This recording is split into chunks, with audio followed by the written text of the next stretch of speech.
this thing working? What up, everybody? It's your boy. Having some super chaotic energy this evening, so let's talk about EQs. For those of you who are just tuning in, this is a series I've been doing for the past few weeks where I discuss moving between Ableton and Bitwig and the differences between the two, some common things that you might need to know before transitioning from Ableton to Bitwig. That's right, we're all trans here. Today we're going to be going over some corrections from last week's episode and then getting into EQing and the differences between the default EQ devices in Ableton and the default EQ devices in Bitwig. No, that's hentai. Where are the corrections? The Velvet Ear says, as someone who's worked professionally as a freelance producer, I'm really unhappy, with Ableton 11. I've tried the Bitwig demo, really like it, but would be interested in your advice on the major pillars to learn before making the swap. Ben Burns agrees. Same here. I like Ableton, but it's becoming more and more unstable, etc. This is not the first time someone has asked me for my main takeaways on this subject. I'm going to be doing a video probably toward the end of this series. Stick around for the videos that are in between those two things so you can see the detail. But yes, I am planning on making a major pros and cons of switching from Ableton to Bitwig, as I was an Ableton power user and I'm on my way to becoming a Bitwig power user. All right, Play the Tureen. This person left several very helpful suggestions, so let's go through them. If you're always using the same devices for a snare, then put the effects into the FX container of the eSnare device. I need to get into what an FX container is because this is a difference between Ableton and Bitwig. So in Bitwig, on certain instruments and on certain plugins, there are containers that are sort of within the actual plugin itself. And you can think of these things as an Ableton rack inside of the plugin. Let me explain. On eSnare, for instance, you see here we have this section that says effects. So if we wanted to place some specific things in here, we could click this arrow. Now you see there's a blue plus here that we can click on. And we can type in, delay. We can put delay plus there. And now within the eSnare, we have a built-in effect on the eSnare. Then we can save this particular plugin. So if we right-click and go save preset to library, we can call this delay snare. Now, if we wanted to, we could close this, hit B for browser. We type in delay snare, go to presets, and it's right here. And it's already got the delay built in to the effects rack or the effects panel, or what did he call it? He called it the effects container, right? This goes for other things as well. So if we flip down here to audio track, you can see that I've loaded up a delay, and I've actually loaded up a delay into the feedback of the delay. Right? So we could continuously add things into these little feedback loops here. Get very granular with your approach to how you sound design in this program. Play also said that they're a little bit confused about the settings and dynamics. And this is my fault. So there are several people that commented on the fact that I turned the dynamics to 2, me thinking that I'm turning it in a 1-to-2 ratio and not 2-to-1. So I actually was using the plugin in expander mode and not in compressor mode. So that's my bad. I'm so used to using glue compressor that's just kind of the way my mouse moved. And I used the wrong setting. So good eyes, good catch. Now I know. And now we all know. 2 more comments from Play because they're good. One is that if you, in the kick video, when I pressed swap LR, I literally was swapping the left and right signals. I wasn't actually inverting phase. There's a separate button for that, and I'm going to show you where it is right now. All right, so if I open up Kick Synth Garden Sound, you can see here that I've got the instrument layer with E-Kick in it, and this tool right here in the chain. And again, if you're not familiar with what I'm talking about, this is because you haven't seen the kick video. I'll put it in the description. I used this button, Swap LR, because I assumed that's what I wanted. That's not what I actually want. What I need to actually do is click L- and R- to invert the phase of the kick. So there you go. I missed that. Thanks for catching it. When you have an instrument track selected, no matter if you clicked on the track header or inside the device panel, just press B. This will open the browser and you can simply start typing the device name. Again, that works if caps lock is deactivated.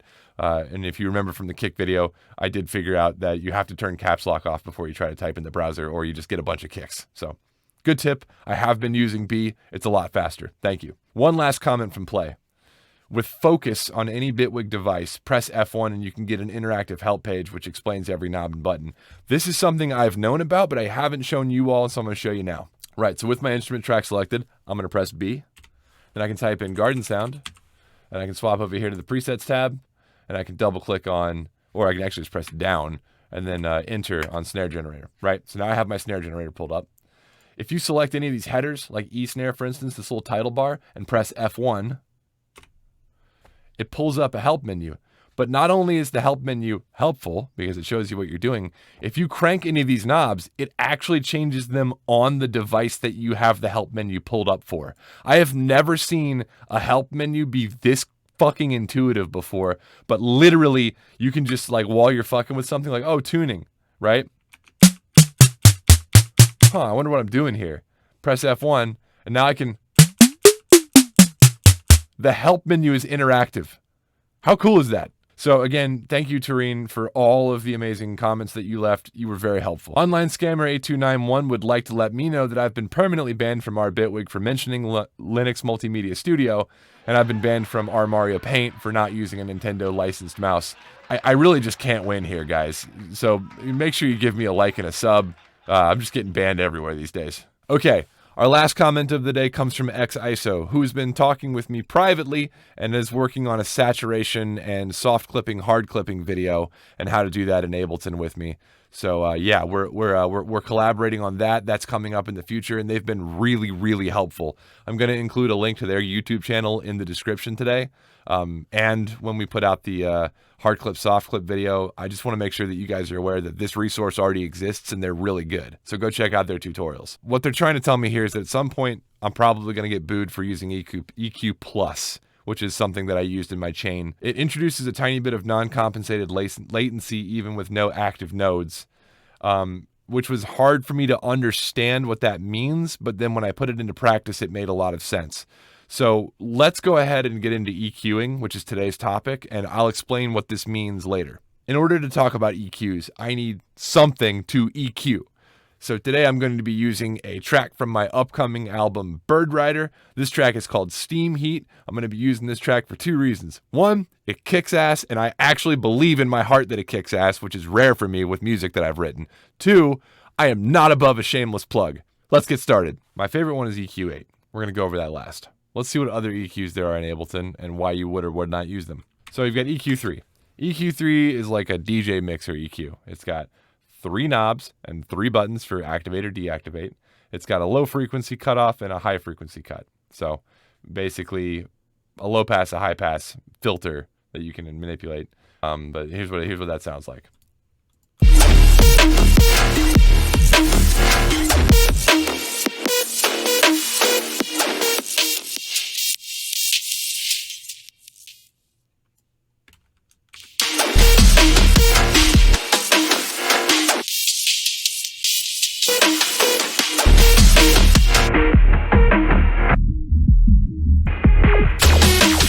And these two knobs down here set the high frequency for the top and low, the top and the low band.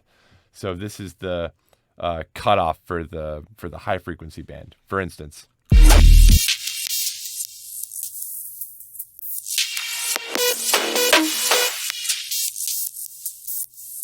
I'm not sure why you'd want to do that. Maybe it's useful for filtering, for like a DJ thing. I don't know. Anyway, that's EQ3.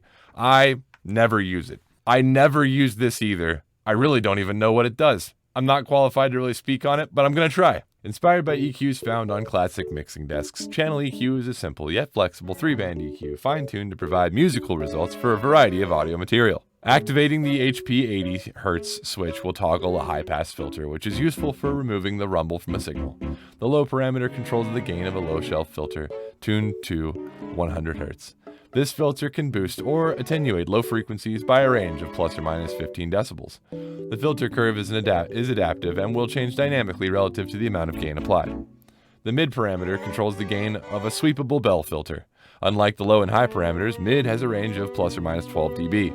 The frequency slider located above the mid control allows you to set the center frequency of this filter from 120 Hz to 7.5 kHz. When boosting, the high parameter controls the gain of a high shelf filter up to 15 decibels. When attenuating, the shelving filter is combined with a low pass filter. Tuning the parameter from 0 dB towards negative 15 dB will simultaneously reduce the cutoff frequency of the low-pass filter from 20 kHz to 8 kHz. A spectrum visualization provides real-time visual feedback of the resulting filter curves and process signal. The output control sets the amount of gain applied to the processing signal, which can be used to compensate for any changes in signal audio. Okay, so it's an EQ for boomers. People who are used to using the desk, right? The mixer. The physical thing, as it were. Here's a demo. That does exactly what it says it does and takes the rumble out. But I like the rumble. I put it in the song.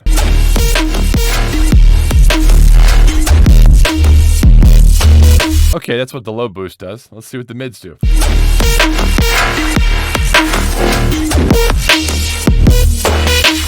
Okay, that makes sense. And the highs? And an output knob. Okay, neat. Honestly, I don't know why I've never used this before. It looks pretty functional. I probably could have used it before now.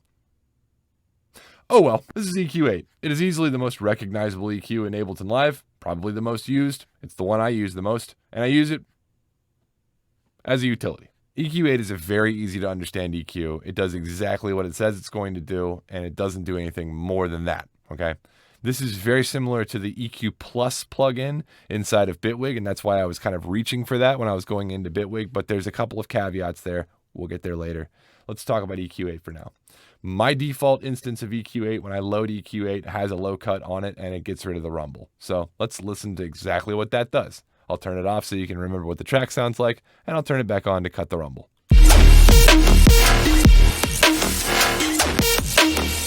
That's all it does. It's just a low cut. It's got up to 8 poles. Hey there, it's Editing Gardener from the future. I say pole a lot in this video because I thought that pole meant band. It doesn't. I'm not going to redo the video. You're just going to have to deal with it. I'm so sorry.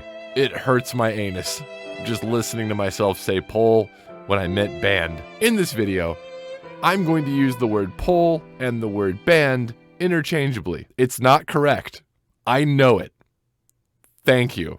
That can be toggled between all the different various types of EQing, right? You've got a severe cutoff low pass. You've got severe cutoff high pass, more shaped cutoff high pass. You got a low shelf, a bell curve, a notch, a high shelf, a low pass, and then a severe cutoff low pass.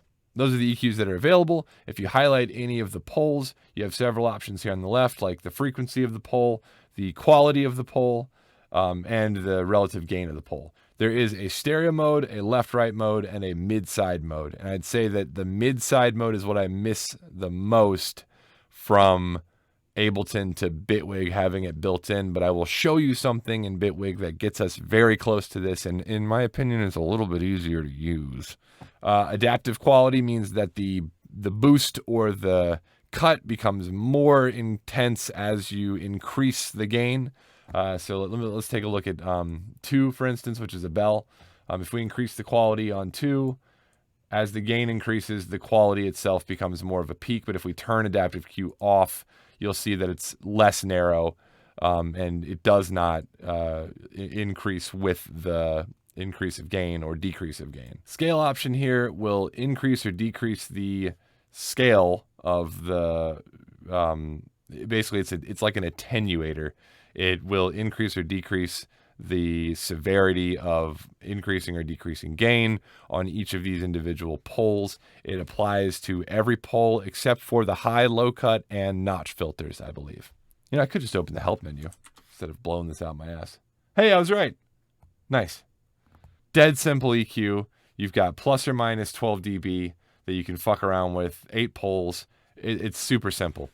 And you can just, stack a bunch of them on. It doesn't really take up a lot of processor. It's very versatile. It's very simple. You can automate any of these parameters by right-clicking, go and show automation, and make things dance around the screen to your heart's content. There's also this button right here that allows you to see the spectrum a little bit bigger, and you can adjust this window height to, suit your needs. There's also 2 cool buttons here. One is the spectrum button that puts the waveform. It is the waveform that is representing the song after it's been EQ'd. What you're seeing is the change in the background, the change with the EQ applied. And there's also a solo button here. So if you wanted to see, wanted to hear literally exactly what you're doing to that particular pole, it solos that pole for you. And it also changes the color of the spectrum, which is kind of neat. For the analyzer, you can change the refresh rate and how many samples it's taking, and averaging and stuff like that over here on the left if you're a super nerd. Otherwise, you can just leave it out of there and not worry about it, which is what most people do. So there you go.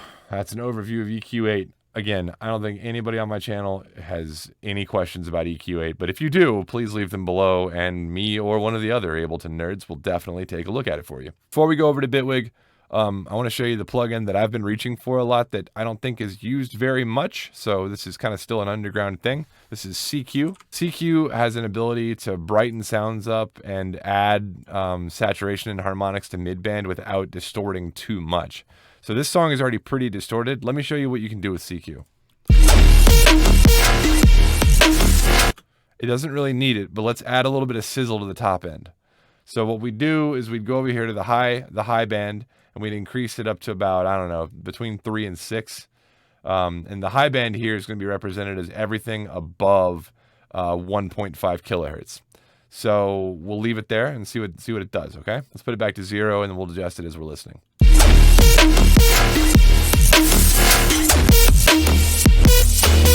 I'm going to say that some of that is the compression algorithm that I'm putting this through when I render it. So some of that is definitely like just, MP3 compression. Some of that is maybe just a spicy mix.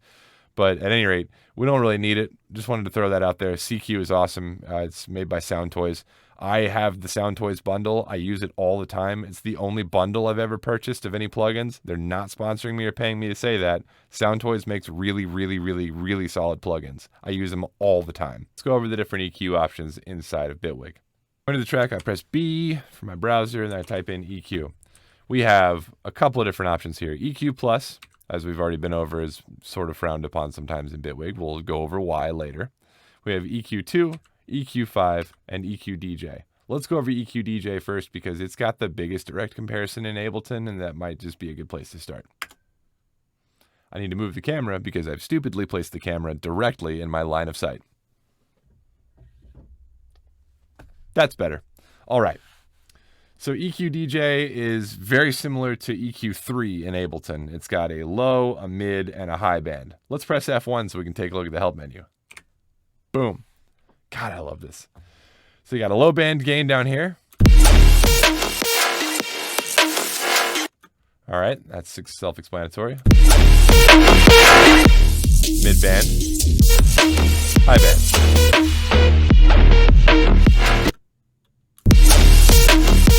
Nice.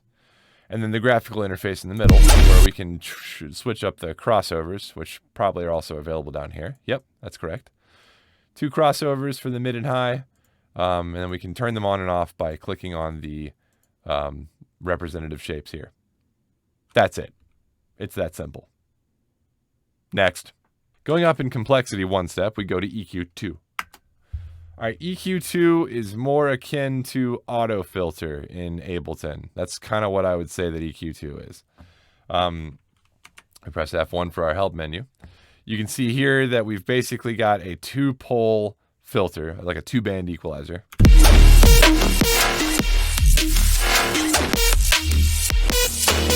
And we can easily swap between different types of filters, like a high pass or a 4-pole high pass. So you can swap between different forms of filtering and EQing on this low pole, and you can do the exact same thing to the high band. And you filter them as you'd like. Of course, you can edit the automation for these things just like you can in Ableton.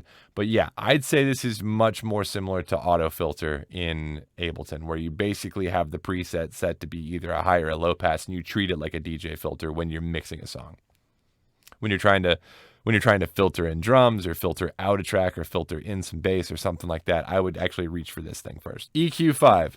This one is a bit more similar to EQ8 in Ableton than EQ Plus is because of some other things that EQ Plus does. But yeah, EQ5, super awesome. This thing feels a lot like EQ8 in Ableton.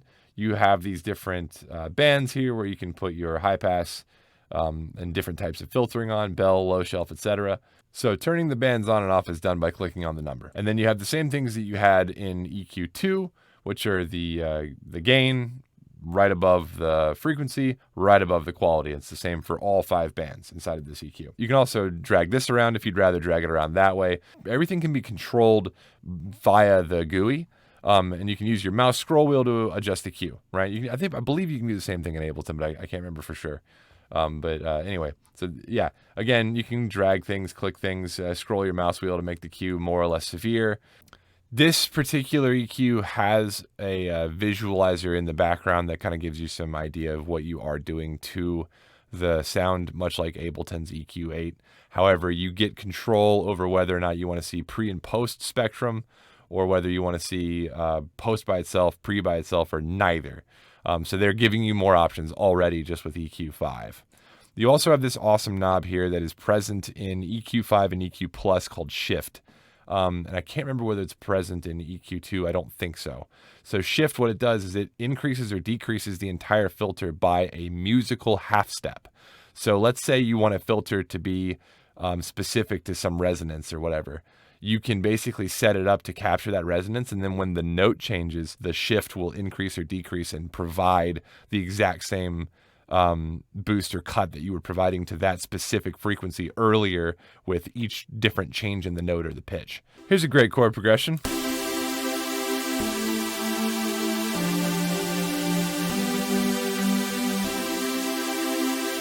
Fantastic. Double click. We're going to go to EQ 5. Let's put a musical EQ on this bitch.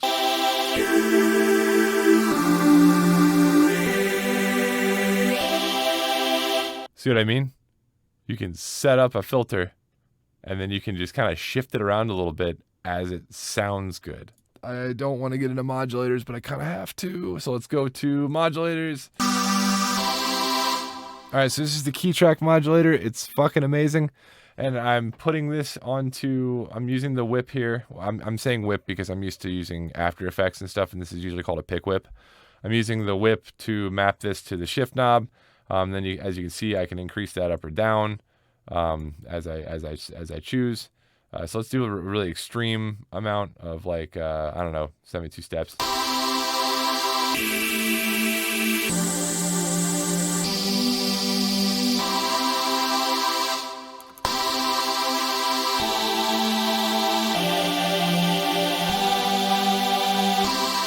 Right, so you see how it's taking the average of all those different changes in notes and it's whipping them to the shift knob so that it's like a really musical EQ now.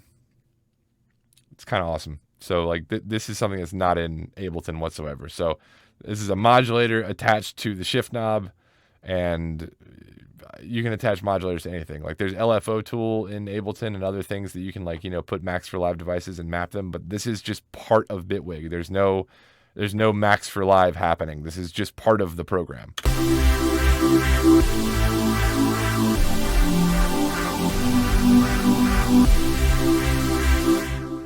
Now, the argument isn't whether or not you could do that in Ableton. The argument is, could you do that as fun and playfully and easily in Ableton? Or the argument could be, can you do that in Vital? And I'd say, yeah, you could probably set that up in Vital after you get used to using Vital. But the thing is, once you learn how to do this in EQ5, you can do this to any signal in Bitwig. Any signal. You can apply this to any plugin. You can apply this to any track, any device, That's the point. The point isn't, can you do this somewhere else? Yeah, you could, but in Bitwig, you can do this anywhere. The whole program can have this level of modularity to it. Let's talk about EQ Plus. EQ Plus is great. It is everything EQ5 does and then some, but it's got a big problem. We'll get to that problem later. If you want to add something to EQ Plus, you can just add it to the GUI. Now, there are buttons for all these commands I'm about to do, but honestly, this thing works best if you just click around in the GUI. So you want to add a pole? Click. You can add a pole. You want to add a notch? Just click near the bottom. Suddenly, you've got a notch. You can increase or decrease the quality right there. And select the quality. It solos that pole.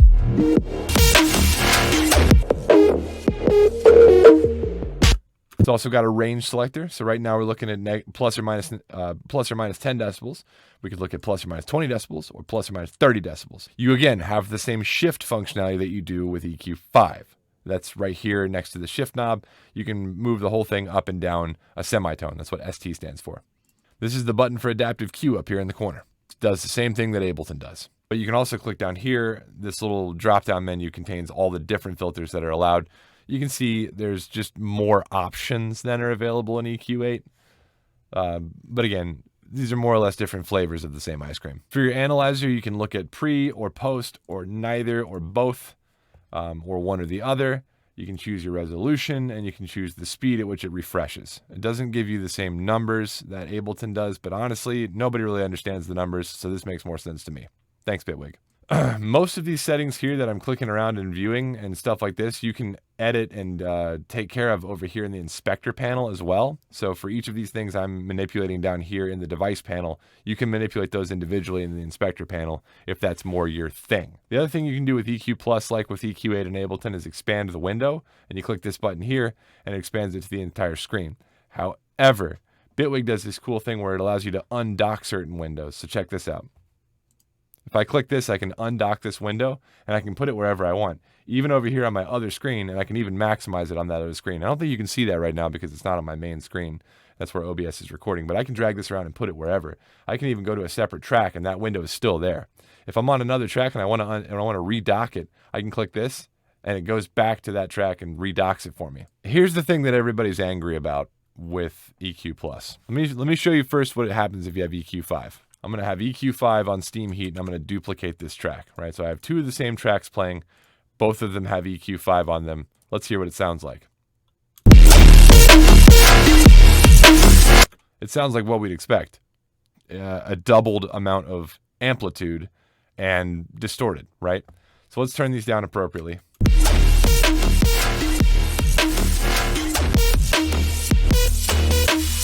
This is the same behavior that you would expect out of Ableton's EQ8, right? You have two EQs, neither of them are being fucked with. You have two tracks of exactly the same audio file in them. All right, again, no EQ, same track, duplicated, nothing else has been audited. All right, now let's put EQ Plus on one track.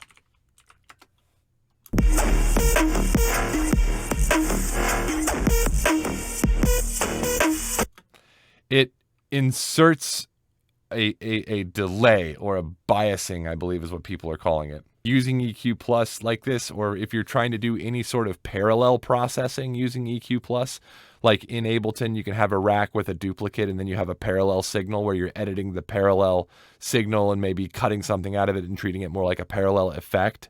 If you try to do that in Bitwig using EQ Plus, you're going to get this weird amount of like sample delay. Like it's literally like just introducing latency. So the audio out of this channel is just slightly behind the audio out of the first channel. I believe that's the gist of it. You can add a device in Bitwig called time shift, and then we could delay it by like 4 milliseconds, I believe is it.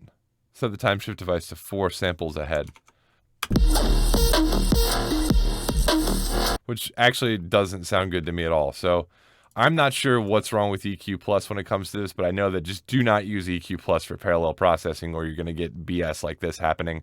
That is honestly like a huge problem for me, but I don't see EQ Plus offering anything that EQ5 doesn't already offer, other than maybe like the shift and the scale is a little bit better in EQ Plus, but I'm just going to go for EQ5 for a bit until they address this issue, and that kind of solves it for me.